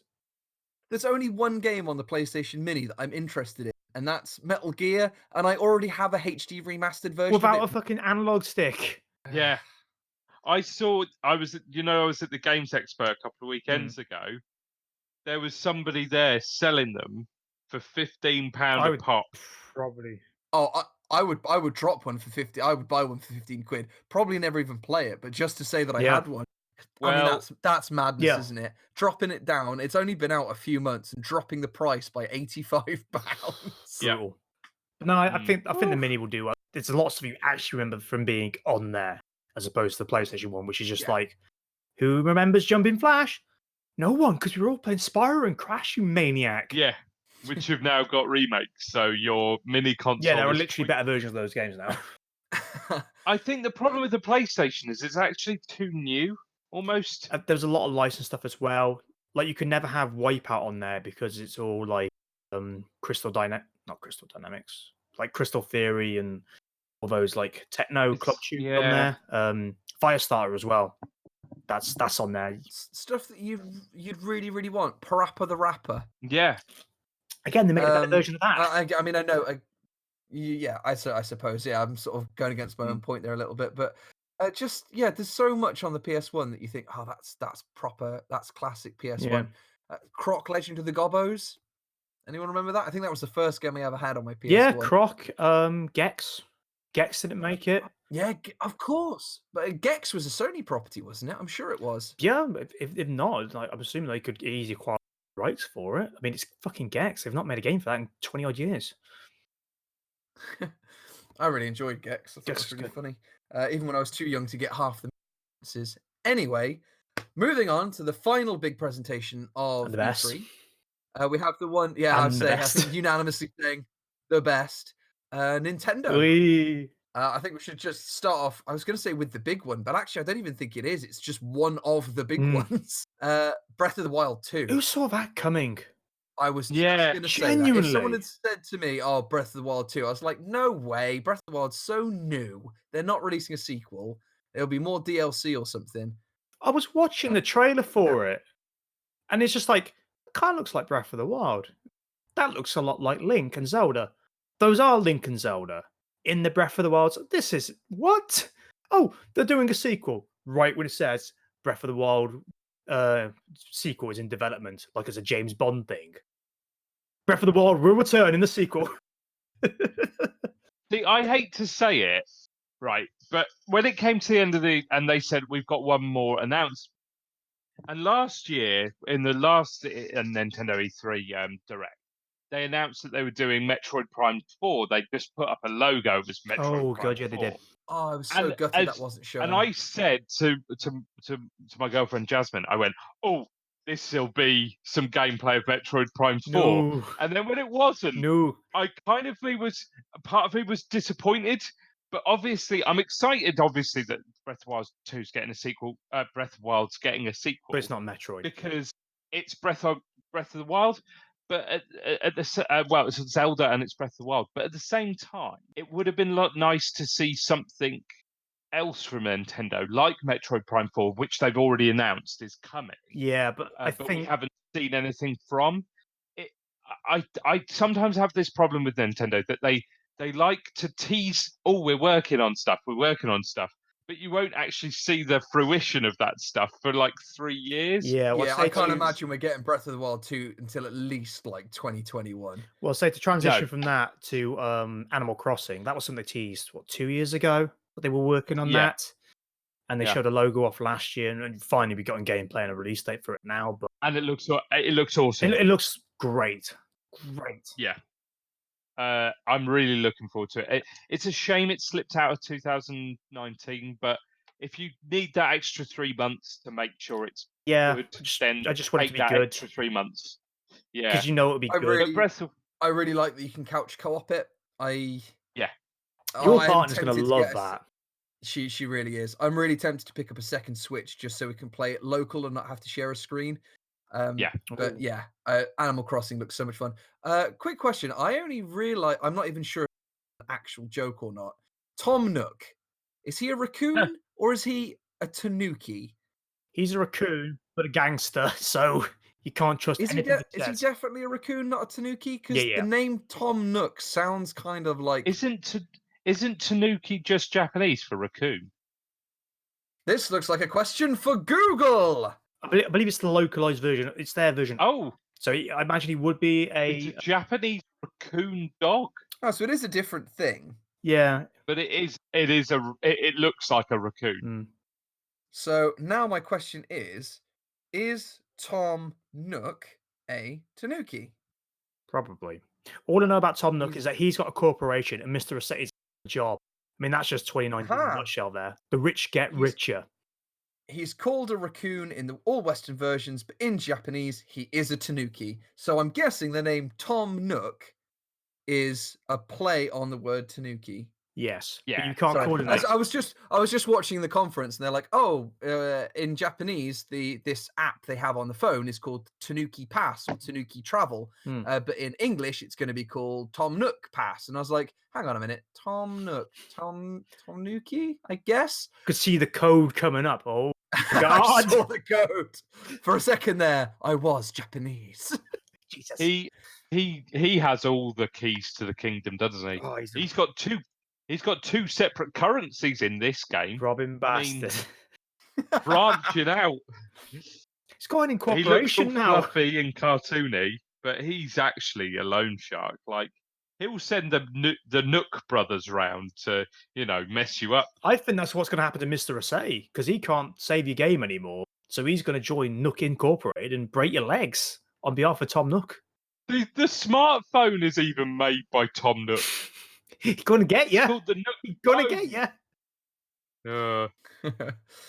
Moving swiftly on, we have Luigi's Mansion 3. Now, Yay. before I saw the trailer for this, before I was watching Nintendo Direct, if someone had said Luigi's Mansion on the Switch, I'd have been like, probably give that a pass, to be honest.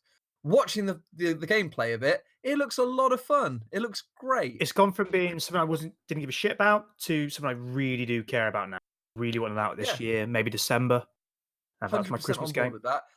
Specifically, again, because of the couch co-op, I think it'd be something really fun just on a rainy, stormy day in the winter. Sit down with a nice cold cup of tea, a nice hot cup of tea with the missus, sit in front of the TV, and play a bit of couch co-op Luigi's Mansion. I think that'd be Even really good fun. better, you can do up to 8 players couch co-op with 8 Joy-Cons, Yeah, which I think is ridiculously amazing. inclusive. So cool. Yeah, Ridiculously inclusive. and the campaign will be good fun because the first 2 were good fun. Oh, they've just done a lot to do with Luigi's expressions and stuff like. He's like one of the most expressive characters in the game in Yeah. Nintendo's I've all seen library. his expressions in Mario Kart. Boy, Just, like, he loves glaring to win. everything. He sure does. All I do is It's win. It's nice to see them leading not with a Mario game as they usually are as well. Even though they are essentially the same character, but let's not think about It's going to be one of the hottest games in the Christmas period, easily. Oh, definitely, yeah. So what about because we've got a lot of Legend of Zelda this year. Yeah, Link's Awakening. I'm in for that. Looks awesome. Absolutely adorable. I love the little chibi art style. I think it's so cute. And they've got characters and enemies from other parts of the Nintendo universe. Yeah, you can pick out a Yoshi plush from a vending machine. Yeah, and there's what the balls are The chomp chains. Chomp chains. They call it something else in They're- there, but they're it's enemy. chomp chain. It's called Yeah. Bow Wow, I think. Bow in the Wow. original. There we go. Yeah, I think it looks awesome. There was a great bit when they were showing off That art style's beautiful as well. they showed off a dungeon creator in the treehouse, and they had the creator of Legend of Zelda there, and had him play through it. Dude's a beast at it. Dude's a beast. One of the big selling points for me is that dungeon creator. I think it's so much fun. Just like Yeah. building some Yeah. funny little dungeons and then letting your mates play through them. Like a good drinking Yeah. game. Yeah, definitely. Oh yeah, definitely. All right. So speaking of building stuff, Super Mario Maker 2. Looks good. Yeah. Yeah, If I didn't. If I find it in like a bargain bin in a year's time, like for 20 quid, I'll probably pick it up. Yeah, it's not something Yeah. I'm gonna rush out. There was one point where I was thinking of rushing out for it, and then they showed off all the stuff it showed off this year, and I was just like, I can not get a game this month. I'm gonna get loads of games in the winter time. Yeah. So bit of a weird one for me. Astral Chain.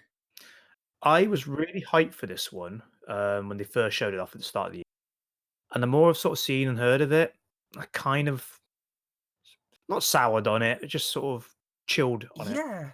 I hadn't heard anything about it at all. Like I hadn't heard anything about it. And it came up on playing the trailer for it. And I looked at my lady and I was like, this looks really cheap. This looks Yeah, like a budget game. yeah. And I was like, I wonder who the developers are for this. It's probably some unheard of studio. It's flipping platinum.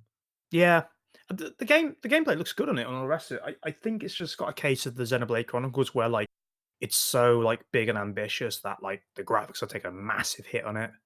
Yeah, it looks like a sort of late, well, I don't know, like an early PS3 game. I It's don't got think the it 80s looks good porn at filter all. on it. It's got like a slightly Vaseline look to it. I'm still thinking of getting it, but I'm not like I have to get this game because it's a platinum game and they're always good and all the rest of it. I'm just kind of like, I might just wait for reviews and just see that it's good first before I get it. If it can get a solid 8 out of 10, I'm in, but I need to see it.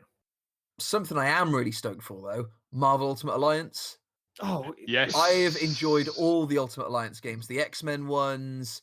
I mean, they go back ages. Like I think back on the PS2 era, yeah. PS2 because I bought Yeah. a multi-tab just so 4 of us could play it.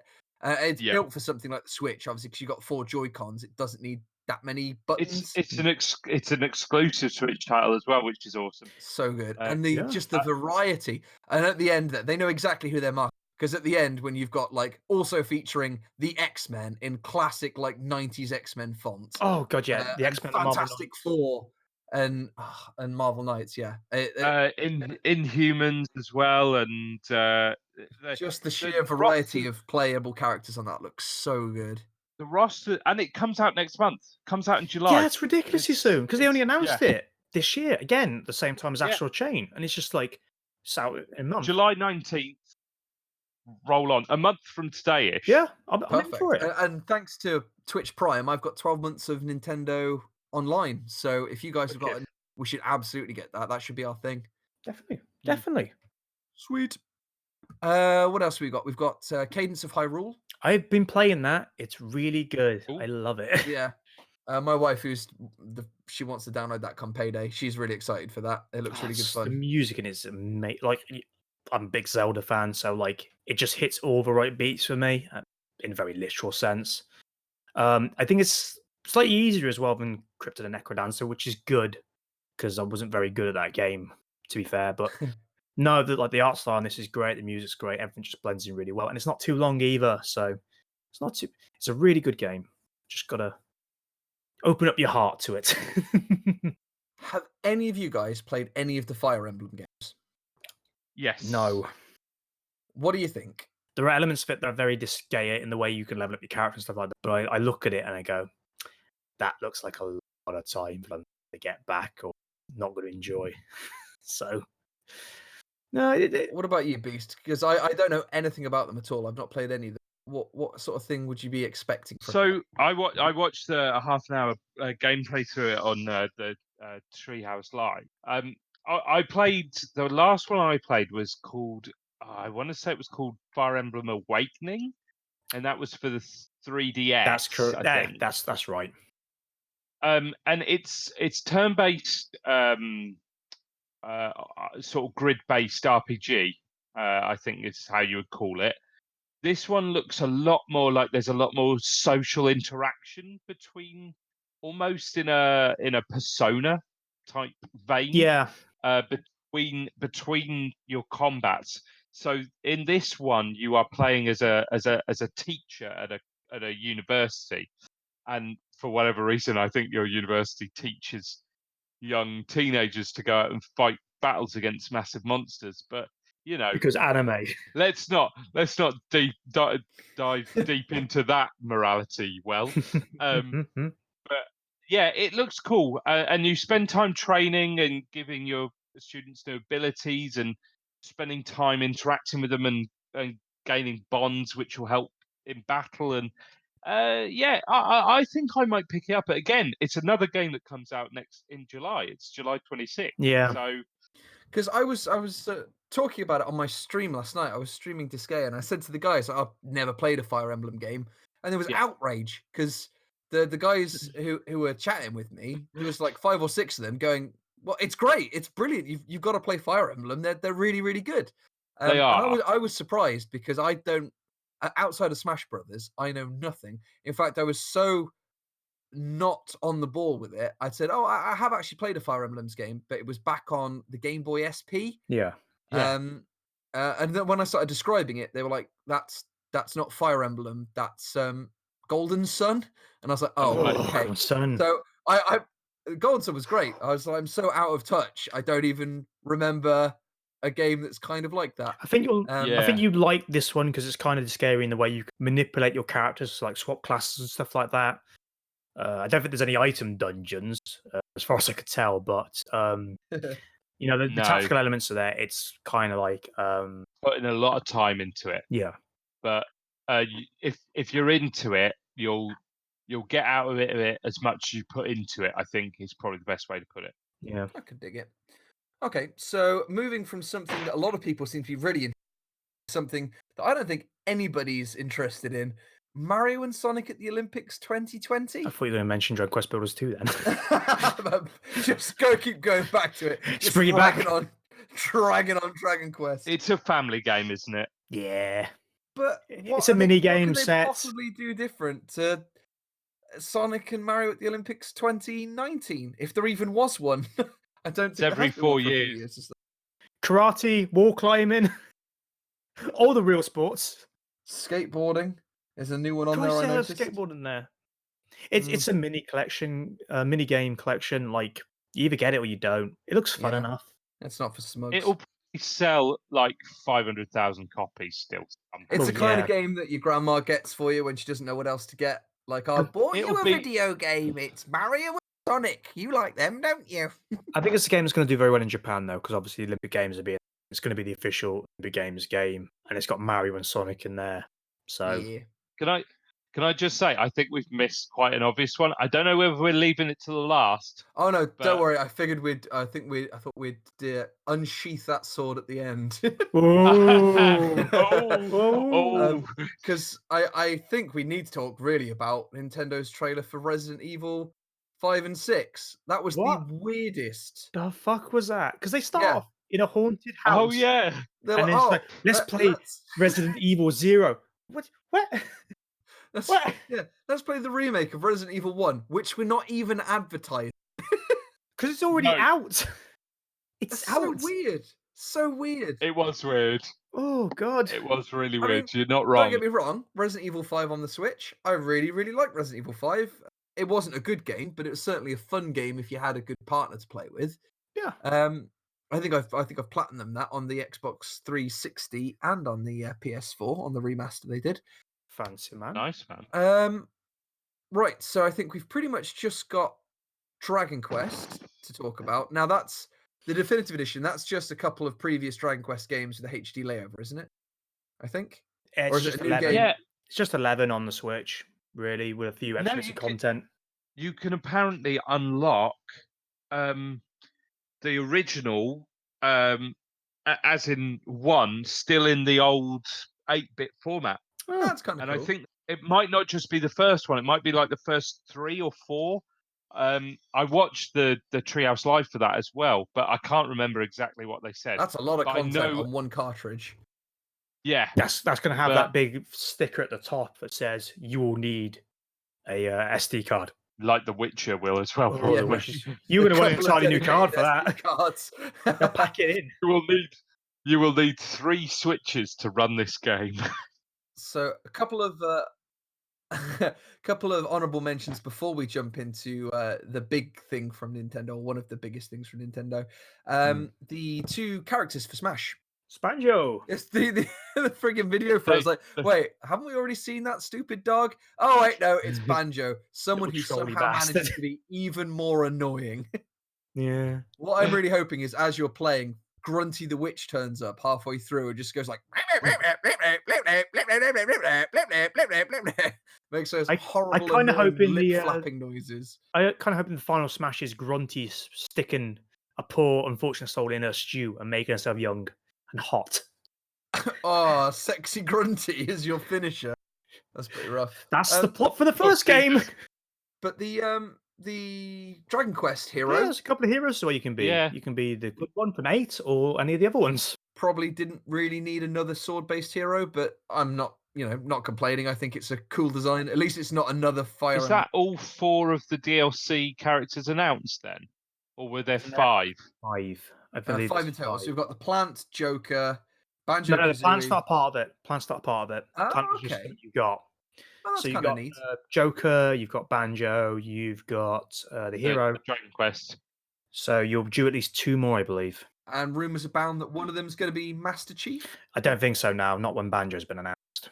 Maybe the Doom guy would be cool. Doom guy, I think, is going to be a big rumored one. I wouldn't be surprised if that ties into Eternal somehow. Like they announced that Eternal's going to come next year for Switch. And Yeah. Absolute wish listing. I would, now that Disgaea has become such a big part for the Switch, having them done, Disgaea 4's been announced, Disgaea 5 complete, Disgaea 1 complete. I would absolutely love for them to bring Lahal or Etna in as a playable character. That would be freaking sweet. But as I know, it's a massive, like, it ain't gonna happen. It's a big ask, but not impossible. Although Nippon Ichi do a lot of crossover. They do like plopping their characters where they don't belong. Yeah. But yeah, it's a big ask. Who would you guys have? Christ, that's I'd probably have Doom Guy, to be fair. I think the Doom Guy would fit in really well, and it's got like close significance to the Nintendo platform. So yeah. I think it would be really cool. This is again left field. Well, no, it's not left field. It's just big, sort of like it would never happen.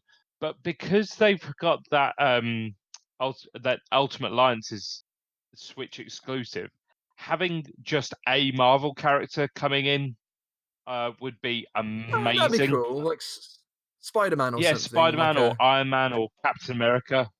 Well, we've had Marvel versus Capcom, and we've got Capcom characters in there. Yeah, it would be cool, but I'm not holding my breath. You realise who we're all getting, whether we like it or not. We're going to end up with a Davakin as a playable character because we've not had Skyrim in Smash yet. No. Oh, I'm begging you, no. I would rather have someone from Yu-Gi-Oh in there. Seto Kaiba with his blue eyes.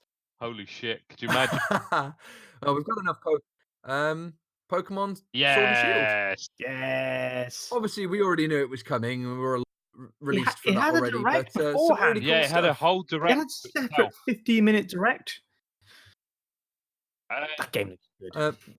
Obviously, the most exciting thing for me and my particular Twitter account is that I've been absolutely flooded with lewds of all of the female Pokemon characters, specifically that new gym leader, the Wolf gym leader. Nessa. Yeah. Nessa. I have seen a lot of her. I would prefer Sonia, but whatever. I've been too busy looking at pictures of Wooloo.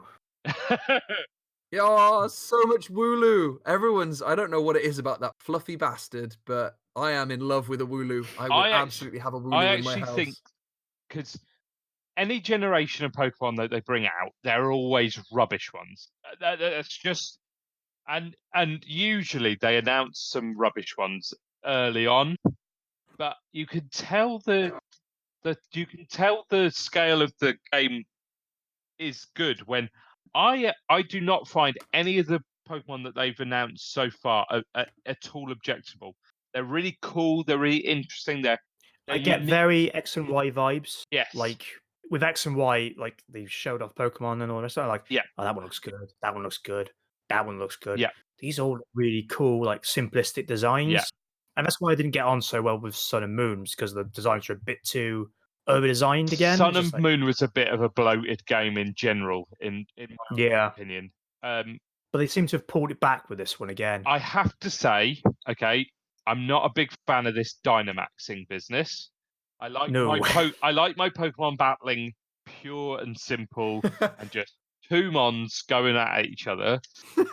Plus, if you've got two Mons, plus you've got an Electro going to 90 feet in a stadium and then explodes. Yeah, I mean that's just killing that stadium of people. It's weird.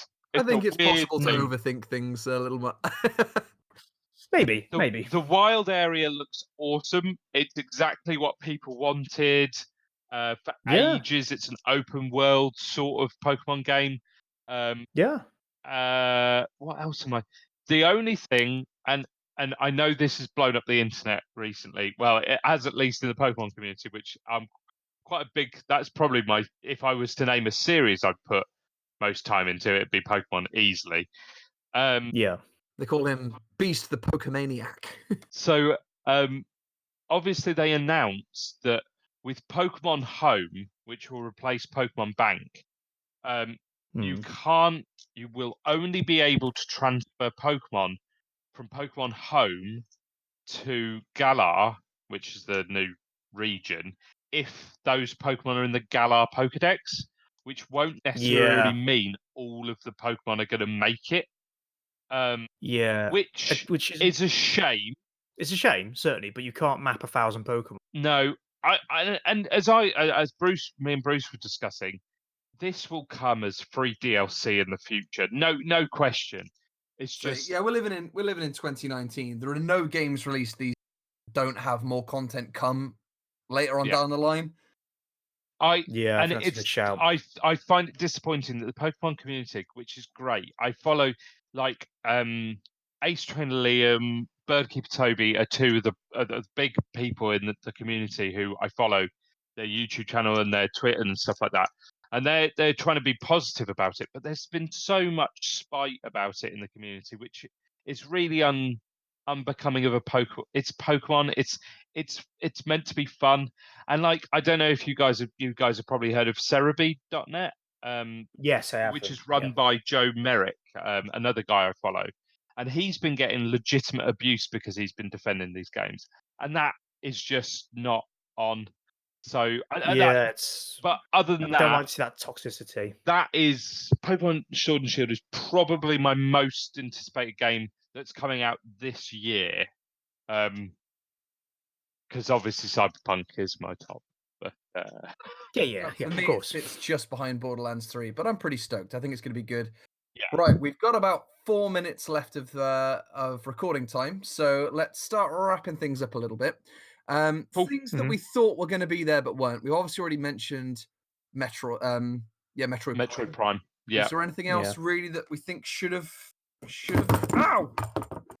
Oh, that's a waste of some of our time my there. Head. You're right, mate. That was legit. I was leaning over and the lamp fell off the shelf and hit me right on the head. Mate. It's done you, mate. Absolutely done you. What do we think? What are we missing from E3 this year?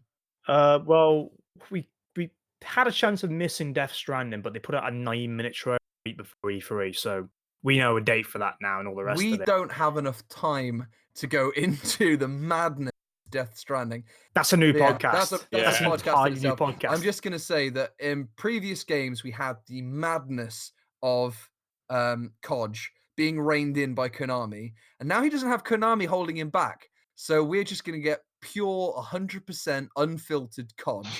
And it's either going to be amazing, which is terrifying. Yeah, it's either going to be absolute genius, or it's going to be the biggest pile of shit and the biggest letdown in the universe. It could just be incomprehensible nonsense. But I'm going to eat it up no matter what. I got faith. I think it's going to be massive Kojima file here. I think I missed Sony being there. They've got some big titles as well, like The Last of Us Part 2. When is that coming out, Sony? Come on, Sony. I think we're getting a date for that soon. And if I was to put money on it, Charles, 2020 March. I can feel it coming in my bones. That should be coming this year, in my opinion. But I miss Sony not being there. I'm trying to think what else I really wanted to be announced. I wanted Digimon Survive, the new Digimon game they're working on, because apparently that's like gonna have a really in-depth story and all the rest of it. And I love Digimon, so it's a shame to sort of not see that anywhere or anything from it from the past year. But it's a Digimon game. What was I going to expect? Yeah, no, I can't. It would have been nice to have seen a new IP from Nintendo first party. Nintendo don't we had Splatoon. I was going to say Nintendo don't really do new IPs. I do think you're right. You know, they did Splatoon, but then I think, wow, Splatoon was Wii U, so it's not really a new IP anymore. I mean, it's got to be like 7 or 8 years old. Yeah. That's all I'd say. I miss Sony, and I would have liked to have seen. I would like to see Metroid Prime 4 definitely. Yeah. Cool. Okay. So I think we got about 2 minutes left. So overall thoughts, I think it was really good. There's a lot of stuff I'm interested in, a lot of stuff I'm absolutely not interested in. Yep. But overall, I thought that this was pretty much the Dark Souls of E3 conferences. Jesus. Right. Well, thanks very much, guys. It's been an absolute pleasure having a chat with you. It kind of makes me realize that I actually maybe do know a little bit more about video games and the industry and stuff than I think I do. This I know, right? this actually, talking about it through it and talking about all this stuff has actually amped myself more for the games that come out in the next couple of months. I mean, we were talking I know, about right? Ultimate Alliance, and I'm actually really excited about that Fire Emblem game, and actually Madden comes out at the start of August as well. So it's like it's already starting. It's already starting. So It definitely helps. yeah. And I say Right. we're all quite positive people about games as well, Oh, which I think definitely. helps. They're games we're at not- the end of the day. They're there to have fun with. Yeah, definitely. There's a lot of bad stuff in the industry. Don't get me wrong. On the whole, the industry is great and tries the best to please their fan bases. Yeah. There's been some shit stuff, but also didn't mention this. Vampire Masquerade Bloodlines 2 looks awesome. There we go. I got it in. I've never heard anything good said about the first Vampire the Masquerade Oh, game. really? It's a very big cult hit. Very big. I really like it. Yeah, it's Maybe I really should give cool. that a try. I seem to like stuff that most other people don't. Maybe I'm just good. That's a good way to be. Hey, there's loads of games out in the world. Yeah. All right, boys. I think we're going to wrap it up there. But I really, really enjoyed this. So Yeah, definitely. hopefully we'll get a chance to do it again sometime soon. Yeah. We'll find another insane topic to talk about, something huge like Death Stranding, and Hey. we'll all get our heads back together and see if anyone's interested in listening. Awesome. Amazing. Thanks very Cheers, much, guys. guys. Have a great time. Cheers. And